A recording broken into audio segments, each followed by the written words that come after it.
Hi guys, how are you? Welcome back to my YouTube channel. I am Victoria Nanozi. In case you're new here and in case you're returning, thank you very much. First things first, please subscribe. In case you've not yet subscribed, hit the subscribe button here and make sure that you also hit the notification bell here so that every time I upload videos, you get to know. Yes, join the notification gang. So anyways, how has been your week? Today is a Sunday, so it means it is time for trending with Victoria. What has been trending where you are? I don't know, but where I am, there are things that have been trending and there are things that caught my mind. With this segment of Trending with Victoria, I get to talk about things that actually caught my mind that happened around the whole world. Not just my country, Uganda, but around the whole world, and not just Africa, where I come from, but like I said, around the whole world. So it sums up the so many that I would have said into just 5 of them. Okay, so the first story comes before actually we head to the first story. I want to say this as an African. Africans, we are beautiful. Africans, we should unite. Africans, we are one. Africans, let us love fellow Africans. We are better off loving ourselves. We are better off being there for each other. We are better off loving fellow Africans. We are better off standing for each other. And that is the only way we shall grow as Africans. That is the only way we shall walk out of poverty. That is the only way we shall be, an accord. Even the Bible talks about an accord. When we are an accord, we shall never be broken. Never be broken as long as we are one. So to every African out there, from me, Victoria, to you out there, just know that I love you and I appreciate the fact that we have different cultures. I appreciate the fact that we come from different parts of the world, of the world, and different parts of this continent, Africa. But let us be one always, and let us love each other wherever we find ourselves. And that leads me to the first story of the day. It comes in from an attack that happened to Pallaso. Pallaso is a musician from Uganda. His real name is Mayanja Pius. He was attacked in South Africa along this week. Because as I'm doing this story, he's still in South Africa. He was attacked. He says in his story, because he's the one who released that story first, not anyone but him. He went on his Facebook page and he said he has been attacked by children, people who are carrying pangas, sticks, machetes, and all those other things that are used that people use to violently attack others, that are used while people are carrying out mob justice. So he says in his story that the car he was in, which we also saw, was hit. He was driving with someone and was making his video. So they found a group of people who attacked them. The person he was with successfully ran and Pallaso was hit, but he also managed to escape. So he recorded the video after being able to escape. He says in his story he phoned police. They did not help him. He stopped a car. There's a car that was passing and they were also not able to help him, and he just stayed with the handle of the car. Maybe those people, to him, he was like, maybe they fear that he was maybe bad, or like they may also be attacked, so they just drove off and left him there. And he got to a place where he hid, and that's where he was able to record the Facebook live video. And in his live, he said, let him be helped. Indeed, he was helped. Ugandans did. People on Twitter went on. I saw a post from Douglas Rwandanga, a post from his brother Jose Chameleon, whose real name is Mayanja Joseph, and he was like, someone in South Africa help, Pallaso is being attacked. He later on was rescued after that, and then stories turned after that, and they're like, no, I hear the people who took him there, the promoters were saying this and this. That was on a certain page. Someone said that no, he wasn't actually, he wasn't, that he's telling a lie. He was trying to con someone's wife or girlfriend or fiancé, and when they got to know about, when the guy saw him, they were in a club. Yeah, so that when the guys saw him, he set him up, and that is the way he was attacked. But Pallaso refutes that. He says he was attacked. He doesn't know why. And then he says there, in that same place, there was a Nigerian who was actually being also attacked by South Africans. But I want to tell you that not every South African is xenophobic, because it led to xenophobic. Everyone was saying South Africans, like everyone went, those South Africans are xenophobic, those South Africans are bad, and all those things. But not every South African is xenophobic. Get it from me. Not every South African is bad. Not every South African is involved in those wars that some crooks in South Africa are involved in. Not everyone in South Africa is ready to do such things. They are just a group of people who do them. That's why I say, let us love ourselves, Africans, and Africans, we are better off loving ourselves. So to Pallaso, whatever happened to you, we are sorry. We are praying for you to totally and completely heal, and we pray you go through that trauma, because it's traumatic, you people. When you are attacked, it gets it, you like, you know, you're traumatized. So he was traumatized. We pray he goes through that. He got medical attention, and actually the person who took him, the promoter who took him to South Africa, also got in touch with him, and he was taken to hospital, like I said. And yeah, he's getting better. He's getting better, and we pray that this does not happen again. But the other thing that you should know about South Africa, I was watching Miss Trudy's one of Miss Trudy's video, where she said there are some roads in South Africa where you're not supposed to go alone. You're supposed to go with someone who comes from South Africa, someone who knows there, because you may not see people, but you go there and you end up being attacked. So that is very bad. South Africans, we are better off not attacking each other, and we are better than attacking. We are better not spreading, you know, that hate. Like, people think that's hate. People think South Africans hate fellow Africans, but I want to believe differently. And like I said, South Africans, we are better off loving each other as Africans. And let's hope such instances will not repeat, that you have to take issues in your hands. You have to do mob justice, mob injustices.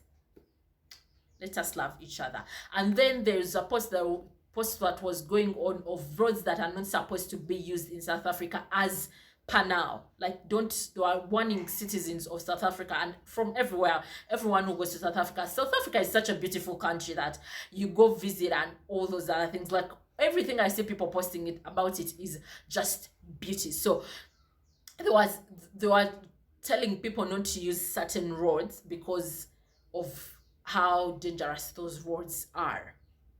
So when you go to South Africa, please try not to use those roads, and follow the rules and regulations of countries when you go to those countries, because every country has a rule and regulations. And I'll end with Africans. We are better off not fighting each other. We are better off being one. Let us unite for a better Africa. That leads me to the next story, and it comes in from Rwanda. So in Rwanda, we woke up to news that one Kizito Mihingo had committed suicide.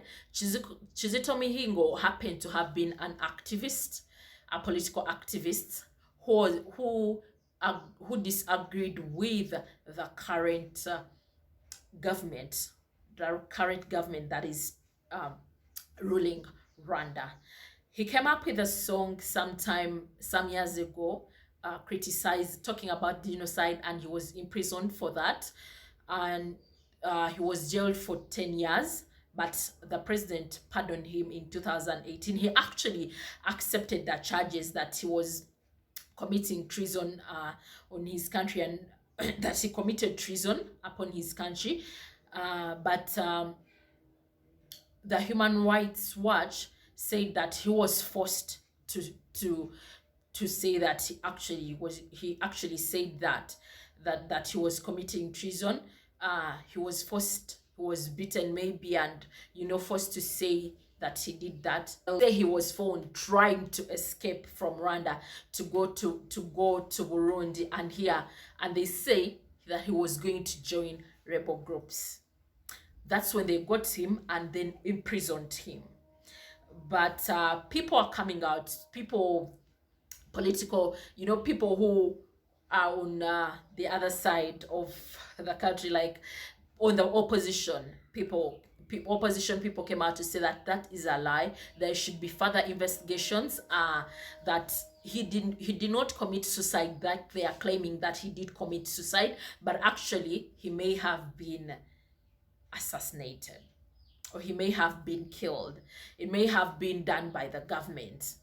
And it reminds me of one thing about African presidents. We've had a lot.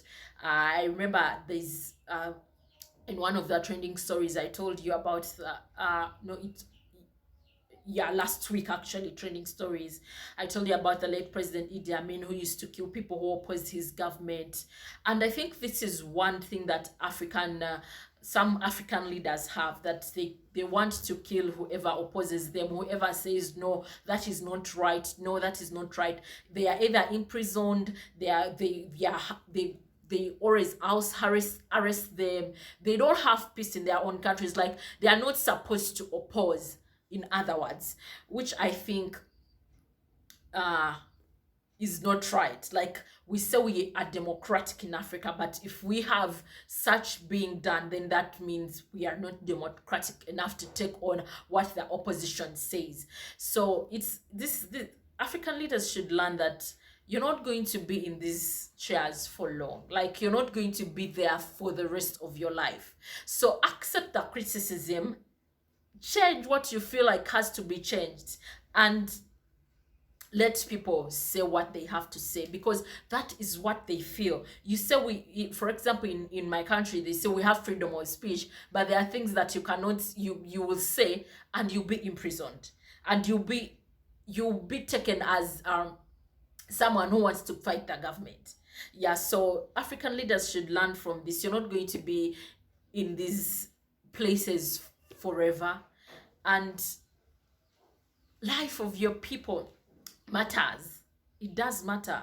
So rest in peace, Mijingo. I pray that they get those perpetuators. I pray they get the people who did that, and that the right thing comes out. What really happened comes out, and it's tabled. Because I don't think a political activist would want to commit suicide.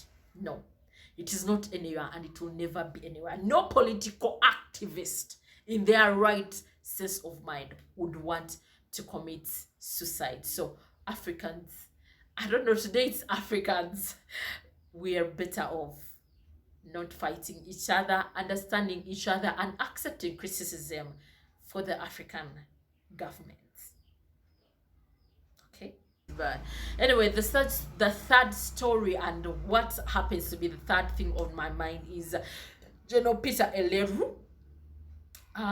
He's actually Lieutenant General Peter Eleru. He's the commander of land forces.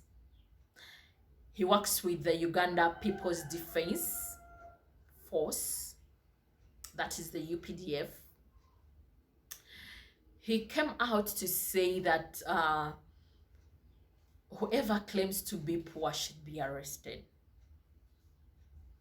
What? So people should not say what is going on, because that is what I'm thinking. Like, you people, seriously, people should not say what is going on. The truth is, people are poor, and I still know that even where he comes from, he knows people are poor, but he does not want to accept.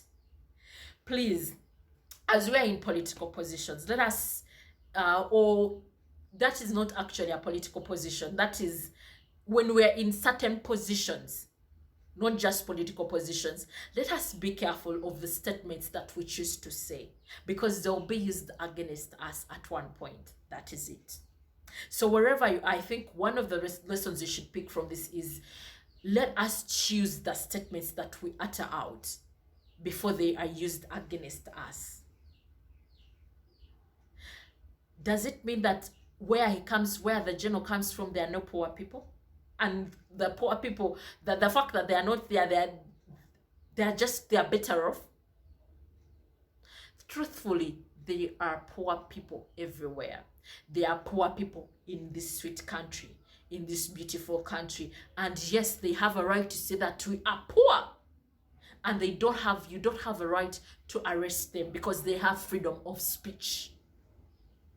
Our constitution gives them the right to say what they want to say. So you coming out to say that they should be arrested, no, is you wanting to make news. How about that? Like, to me, that is him wanting to make news. Does it mean that where he comes from, everyone is rich? Does it mean to say that his lineage, everyone is rich? We should rethink our statements. And then on top of that, the other thing you should know about this general, he's the one who oversaw the raiding of the Kasese Palace. That was in 2016. And there's a lot that was talked. There was a lot that was said. They actually won a medal after that and so many other things, which I don't even want to go into. But I want to dwell where I feel I'm very concerned. And that is something to do with people not having to say they are poor, because you feel one of our statements, he said, he's like, people are just meddling into politics instead of planting or joining farming and all those other things that bring them money. They may join them, but where are people who are going to, they may join them, but they may not even be having land. They may not be having seeds. So let us look beyond the statements that they say, actually, and do something about it. Do something about the poverty that they are saying. Okay? Let me start story number 4 with this quote. Disability is not inability. There was a story that was making that made headlines and rounds on social media about a boy, a 9-year-old boy who was bullied. He has a condition of dwarfism. His mother recorded him saying he wants to kill himself, and the mother was also complaining that the boy is being bullied at school. Imagine at school where our parents send us to go and meet different people, to go and understand how society moves in. Yes, one of the reasons we are sent to school. Some people would be homeschooled because their parents can't afford, but some people are sent to school just to learn from some other environment that is not home. So he was being bullied and his mother was complaining and the boy was crying and he was saying he feels like killing himself. He got suicidal thoughts. He has dwarfism. Dwarfism is whereby it's a condition that affects someone and they cannot grow. They remain short. Yes, they are dwarfs. They remain short. I'm sorry for saying they are dwarfs, but you know, it's a condition. So someone remains short. Their body parts do not grow. Like, they don't grow tall. They don't expand. They stay in the same place. I'm going to show you that on here. So, but he was bullied because because of that condition, and it is very sad that we in the 21st century can actually still bully people who have disabilities, can still not talk to our children, because it starts from home. Tell them, when you see someone with a disability, talk to your children so that they do not get to bully people when they see them with disabilities. Disability can happen to anyone at any one point, as long as you're still breathing. Trust me. There are people who are not born with disabilities and they find them along the way. So, and there are people who are born with them. So do not laugh at people who have them, and get to know that being disabled does not mean they are not able to do what you who is not disabled does. But on a good note, it turned out that, you know, where there is bad, there is also good, or where there is good, there is also bad. So the fact that his story made rounds around social media, on different social media platforms, so many people came out to show him support, and among those were celebrities. Some celebrity who also happens to have the same condition collected 250,000 thousand US dollars to send him to Disneyland. How beautiful is that? And so many others are coming up to show him love. Today, yesterday, he led one of the rugby teams in his country. He was there to, to lead that team as they are going to play that, they are going for that tournament, and people cheered him on and people showed him love. And I want to tell him that, Kwaden, wherever you are, just know it that you're loved. Take those, don't think any less of yourself, and know that every one of us out here loves you, and that you being in that condition that you actually did not even call for does not make you any less of a human being, or does not make you any less of anyone else. You can do anything as long as you set your heart and mind to it. And then, as that story was making rounds, someone also came out to say that this lady, the mother of the child, wants to make money from the boy. And I'm like, no. Yes, there are some parents who would want to make money off their children, but I don't think she's one who would have loved to make money out of their child. No, please, no. So that is it from Kwaden, and we wish him all the best, and we pray that those suicidal thoughts that he has go away. You people, we bully people and make them hate themselves. We bully people and they forget to love themselves. We bully people and they commit suicide. I don't think you'd love to see that. I don't think you'd love to hear that someone committed suicide because you bullied them. So watch out with the way you're treating other people, most especially when they are not like you. Number 5 comes in from Kenya, and there is a Chinese who went ahead and caned their employee. I hear because they got to work late. There's a video that surfaced on social media, and this Chinese was seriously caning this man, this gentleman. And when the gentleman was asked, he was like, this Chinese guy has a stick that he puts together and he uses it, and they complained of the bad things that are going on in that restaurant and how they are being treated badly. But when you go to an extent of caning someone who is 18 and above, and even if you're not, it is better you tell them, don't come to my place of work, instead of caning them. Okay? We are better off not caning people. That was so demeaning. That was so not called for. And then what happens, the minister who is concerned with labor came out to say that these Chinese, they got 4 of them, like the owners of that hotel, because it was a hotel. They got them, and that they were told to be deported back. But guess what? Court came out to say that they are not going to be deported, and they say they are going to imprison them for 15 days. I don't know whether that is good for us. I don't know what image that portrays, talks about us as Africans. How? Why would they stay? Why wouldn't they be deported back to their country? Why? You're not entitled to caning people, most especially when you're not in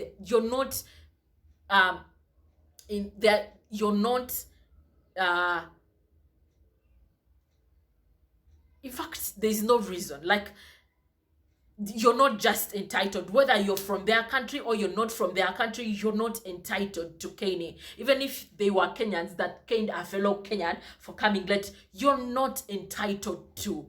And yes, to the judge, why would they stay? What else are they going to do? Why wouldn't they tell that employer to leave? Why wouldn't they tell them that we are not going to give you salary? Let us mind about the way we are treating each other. We are one wherever we are, world over. And let us love and embrace each other. We are better off loving each other and not hating each other, because that is hate. That is hate. And how are people looking at the Chinese community now? Some people looking at the Chinese community with hate. We are better off loving each other. Let's end here for today. It has been Trending Stories with me, Victoria. Don't forget to subscribe. See you next Sunday. Love ya all. Ciao.